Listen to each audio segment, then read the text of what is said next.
இலுவை நாதர் இயேசுவின் பேரொளி வீசிடும் தூய கண்கள்.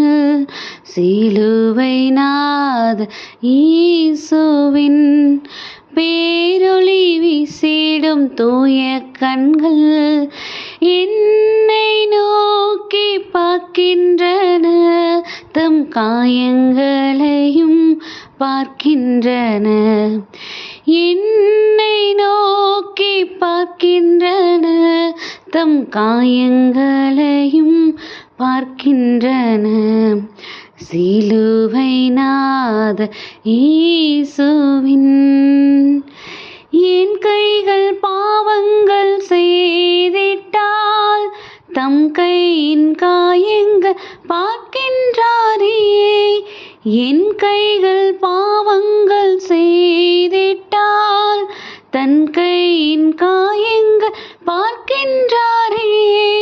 தீய வழியில் என் கால்கள் சென்றால் தம் காலின் காயங்கள் பார்க்கின்றாரே. தீய வழியில் என் கால்கள் சென்றால் தம் காலின் காயங்கள் பார்க்கின்றாரே.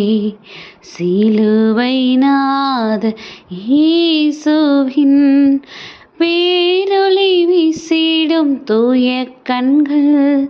சிலுவை நாதர் இயேசுவின்.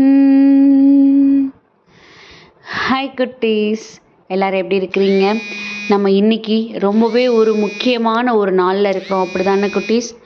என்ன அப்படின்னா, நம்ம இன்னைக்கு புனித வெள்ளியை நம்ம தியானிச்சிட்ருக்கிறோம். புனித வெள்ளி அதனோட நோக்கம் உங்களுக்கு என்னன்னு தெரிஞ்சிருக்கும். ஏசப்பாவை சிலுவையில் அரைஞ்சு அவங்கள கொன்ன அந்த நாள் தான் இந்த புனித வெள்ளி. இதை ரொம்ப கோட் பண்ணி இதை பேசணும்னு அவசியமே இல்லை, அப்படி தானே குட்டீஸ்? ஏன் அப்படி சொல்கிறாங்க? ஏன் அவங்கள கொன்னோன்னு சொல்கிறாங்க? கண்டிப்பாக அதுதான் நம்ம பண்ணோம், நம்ம தான் பண்ணோம். அந்த காலத்தில் இருந்த மக்களும் நம்மளும் இப்போ வேற கிடையாதுல்ல குட்டீஸ்.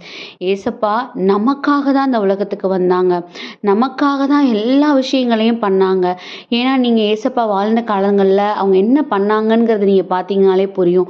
அவருக்காக அவர் எதுவுமே பண்ணிக்கல. அவர் கடவுளுடைய மகனாக இருந்தாலும் கூட தன்னை சுற்றி இருந்த மக்களுக்கு நல்லது நடக்கணும், அவங்களுக்கு தான் அற்புதங்கள் செஞ்சாங்க, அவங்களுக்கு தான் அதிசயங்களால் நிரப்புனாங்க. அவரை சுற்றி இருந்த மக்கள் கஷ்டத்தில் இருக்கும்போது, உடல் நோயில் இருக்கும்போது அவங்கள மீட்டு கொண்டு வரணும் அப்படிங்கிறது தான் ஏசப்பாவுடைய பெரிய நோக்கமாக இருந்தது. அப்படி இருந்த ஏசப்பாவை அங்கே இருந்த மக்கள் என்ன பண்ணாங்க?